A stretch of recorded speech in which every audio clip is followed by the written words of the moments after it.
سەلەفی وەڵا برا دەستی هەر کەسێ ماچەکەم بێ بە سەلەفی نیعمەتە بەڵام کاکە سەلەفیەت دینە بۆمە پێمان ناخۆشە و پیاوە بێتە سەلەفی کە پێمان ناخۆش بێەوە لە نیەتەکەی خۆمان بترسی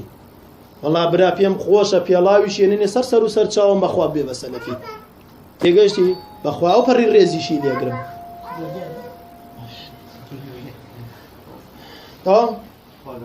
خوابتان پارێزی برام بارك الله فيكم بەخوا ئیتر عليكم باتباع الحق واز لە ئەشخاص بێنن بەخوا زۆربەی هەر زۆری حبی ئەشخاصەوەی لێمان کردە اتباعی حق بکە شتەکان خۆی بخوێنەوە کاگە ناخوێنینەوە ئێمە ئەمڕۆی سەلەفی گەنجی سەلەفی ناخوێنێتەوە ئەگەر لە بابەتی منهەج نییە والله هەر شتێک ئەزانێ شتێک هەیە پێڵەن منهەج ئەمما وەکو خوێندنەوەی شتی عولەما بخوێنەوە کاکە شتی من بۆ خوێنیتەوە کتابی عولەما بخوێنەوە بزانە چییە چۆنە مەسەلەی تەبدیع مەسەلەی تەکفیر مەسەلەی تەفسیق مەسەلەی کەسێک بێ بۆ سەلەفی کەسێک لە سەلەفیەت دەرچێ بخوێنەوە شەرط و شروط و مەرج و نەکانی بزانە چییە چۆنە ئەو شێوازەیە مەسەلەی دینە کاکە